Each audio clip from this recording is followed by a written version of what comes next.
Bismillah. Dividing mixed numbers isu qaybinta jajabka isku dhafan ama jajabyada isku dhafan. This lesson will be learned how to do the division mixed numbers. Casharka waxaan ku baran doonaa sida loo sameeyo isu qaybinta jajabyada dhafan. Waxaan ku hormaraynaa marka hore in aan tilmaano saddex shardi ama saddex masalo oo u ah muhiim markii aan isu qaybinayno mixed numberska ama jajabyada dhafan oo ah qaybna ay tahay jajab qaybna aysan jajab ahayn. Dhafnaantu macnaha ka wada asaas. Qodobka koowaad muxuu yahay? Bedel mixed numberka ama jajabka dhafan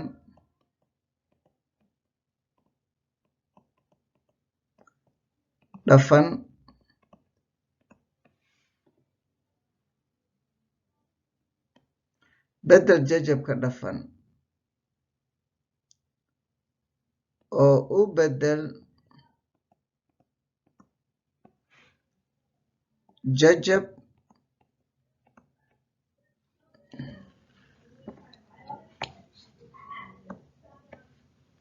maqumane.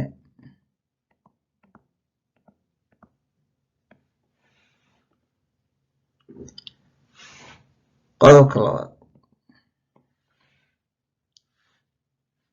rog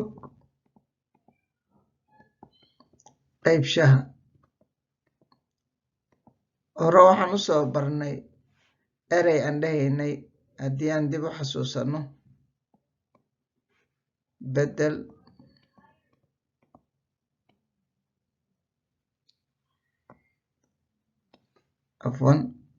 aan dhahna dhaaf bedel rog. Rogiddan haddaan ka hadlayno oo taa ah waxay ka hadlaysaa waa midaas. Labada fraction ama labada jajabaad isu qaybinaysa midka dambe ayaa la rogaya oo rogidda maxay tahay? Hooseeyihii ayaa koreeya noqonaya, sareeyihiina hooseeyu noqonaya. Qodobka saddexaad, isku dhufo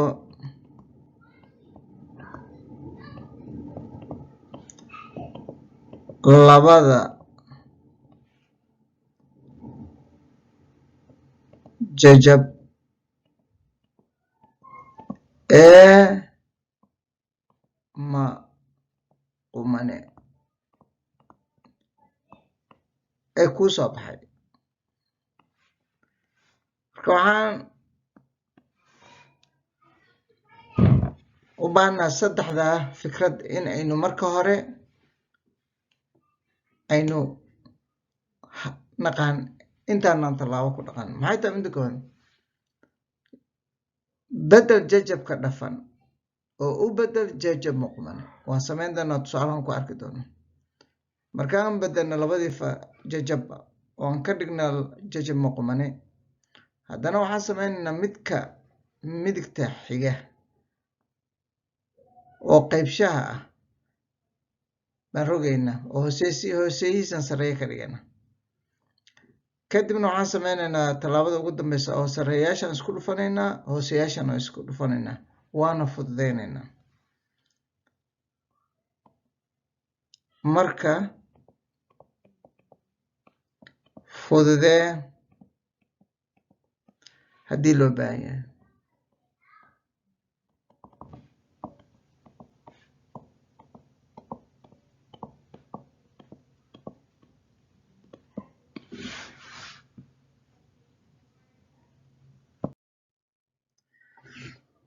Waxaan galaynaa marka tusaalaheena koowaad. Tusaalaheena koowaad ee halka aan ku soo bandhigayna waa hal tusaalaha buugga ku qoran annagoo raacayna qaacidadii haddaan soo qaadanay. tusaalaha waxaa nala siiyey 2 loo qaybshay 3 loo qaybshay 5 2 loo qaybshay 3. waxaan raacaynaa shuruudihii hadda aan soo sheegnay. marka shardiga koowaad waxaana la yiri 2 fraction-ba ee aad haysato u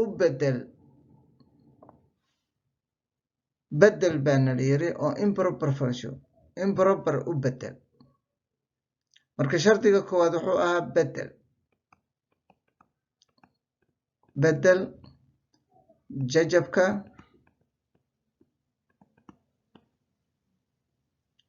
isku dhufan.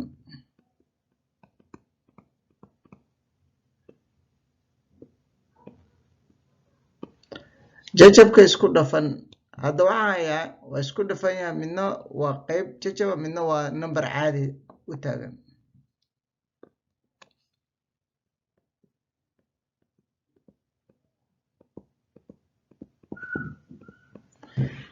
waxaan sameynayaa colorka ayaan bedelayaa si ay ila socotaan. markaan bedelayo waxaan sameynayaa 3 waxaan ku dhufanayaa 2 waa isku dhufasho qaybtaas. waxaan ku darayaa wixii ii soo baxa 3 lagu dhufto 2 waa 6. 6dii waxaan ku darayaa halkaas. marka halkaas waxay noqonaysaa ku daran. tanna waa sidoo kale 3 ku dhufo 5 kadibna ku dar 2. marka qaybtan waa qaybta isku dhufashada. qaybtaasna maxaa ii soo baxaya marka? waxaa ii soo baxaya 3 lagu dhuftay 2 lagu daray waa 7. waxaan u qaybinayaa marka qaybtu way ooleysaa sideeda u ooleysaa 3.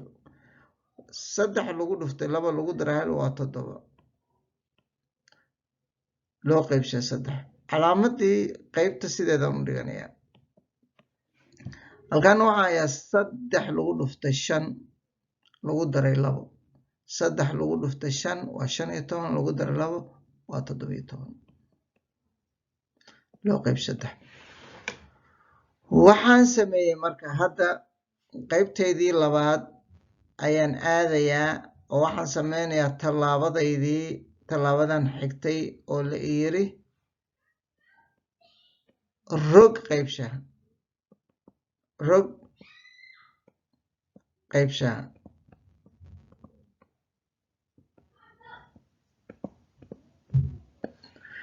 qaybshaha waa kana 7 loo qayb 3 waxaan u qaybinayaa 17 loo qaybshay 3. qaybshahu marka waa kaas aan hoosta ka xariiqayo. kaas ayaan rogayaa. waxaan kusoo qorayaa halka kan. waxaan u bedelayaa colorkana waan u bedelayaa. kan waxaa la yiri hore waxaan u iri daah. 7 loo qayb 3 waan deynayaa. kan waa kaan iri daah ama dhaaf. tanna waa taan iri bedel. bedel. kana waa daah. kana wuxuu ahaa rog. rogidda halkaasay dhacaysaa marka. waxaa ii soo baxaya marka 7 loo qaybshay 3 calaamadii ku dhufasho u bedel. kana rog 3 loo qaybshay 17. waxaa ii soo baxay marka inaan hadda sareeyaashana isku dhufto hooseyaashana isku dhufto. waxaa ii soo baxay 21 loo qaybshay 51. let me do first the easy way. 7 lagu dhuftay 3 iyo 3 lagu dhuftay 17 waan isku dhufanayaa marka. oo tan waxaan sameynayaa marka qaybtii qodobkii 3aad oo ah isku dhufo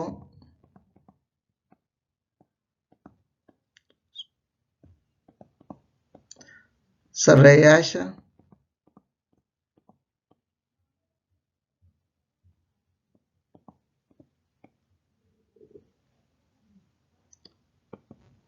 una u qaybina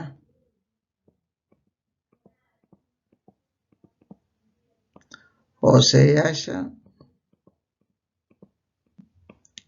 oo aad isku dhufatay.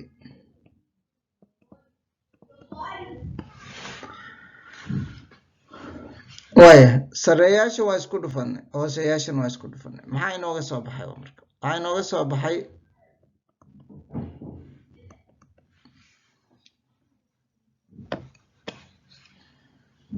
kow iyo 20 bay noqonaysaa 7 lagu dhuftay 3 lagu dhuftay 17 waxay noqonaysaa 51.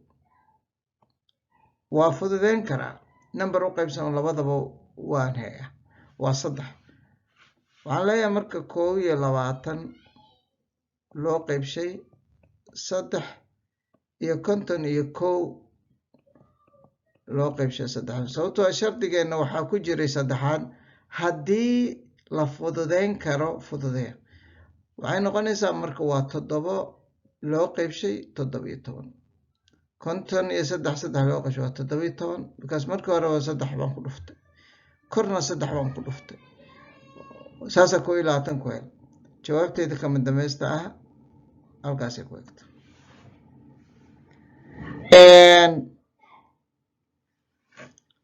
waxaan raacinaynaa example kale oo fudud oo labaad oo si fudud aan dhihi doono waa 4 loo qaybshay 5 loo qaybshay 2 loo qaybshay 2 3 loo qaybshay 5. sidii haddaan soo sheegnay si fudud baan u dhahaynaa maadaama qaybta hore aan kusoo sheegnay. waxaan isku dhufanaynaa sida caadigeeda noo ahayd 5 iyo 4 wixii noo soo baxana waxaan ku daraynaa halka tana waa isku dhufashay. marka waxaan haysanaa 21 loo qaybshay 5. halkaana waxaan haysanaa calaamadii ku dhufashadeeda waxaan u bedelaynaa ku dhufasho bedelaynaa. kan waxay ahayd waxaan bedelnay keliya jajabka isku dhufnaa oo jajab maqmanaan ka dhignay. calaamadase waa bedelaynaa maadaama aan hadhow bedeli doono. okay dii kalena waaba sideeda u daysanaynaa. qaybta hore point rugniga koowaad ama qodobka koowaad baan ilaalinaynaa. 5 ku dhufo 2 10 ku dar 3 waa 13 loo qaybshay 5. qodobkii koowaad baan fulinay waa qodobkan. hadda waxaan sameynaynaa kan sidiisa u daynaynaa 21ka 5tana u qaybinaynaa. calaamadana waa bedelaynaa halkan waan rogaynaa. waxaan leenahay 5 loo qaybshay 13.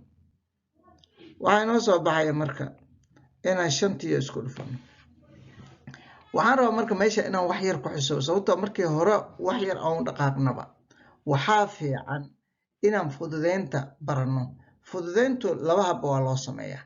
inaan dusha sare isku dhufano sida caadiga ahayd oo aan dhahno 21 lagu dhuftay 5 loo qaybshay 5 lagu dhuftay 13.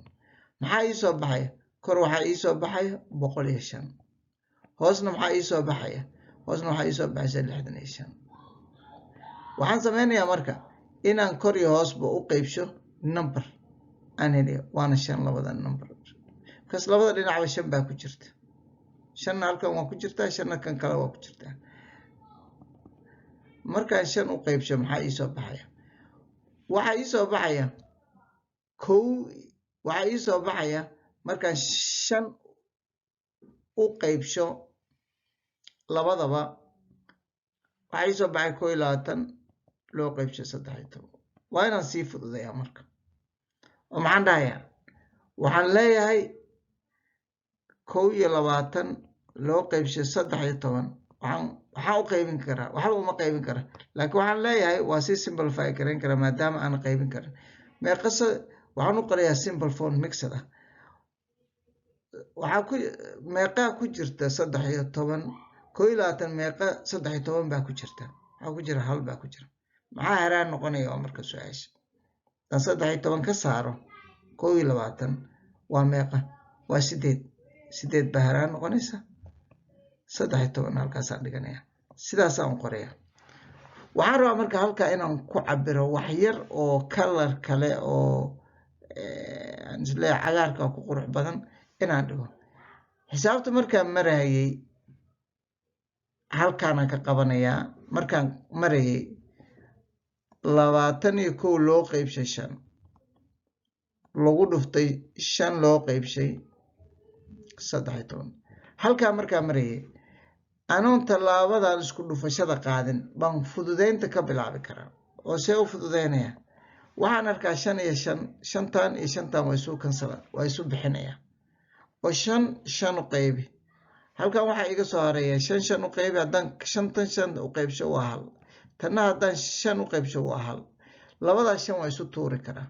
oo mid walba waxay noqonaysaa 5 u qaybi labada 5 marka isu qaybi waa min hal marka 21 waxa ii soo baxay marka 21 oo halka iigu harsan iyo hooseeyo hal noqday lagu dhuftay sareeyihii hal baa ku soo aray 13 hoose taala waan isku dhufanaya marka 21 lagu dhuftay hal iyo waxa ii soo baxay hal lagu dhuftay 13 waxa ii soo baxay marka 21 loo qaybshay 13 waana meeshii hadda aan salka ku soo raray halkaan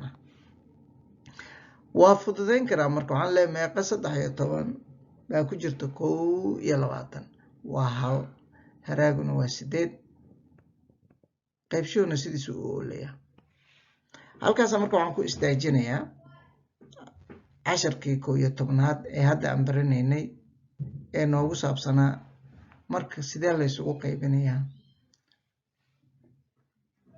mixed numbers ama jajabka isku dhafan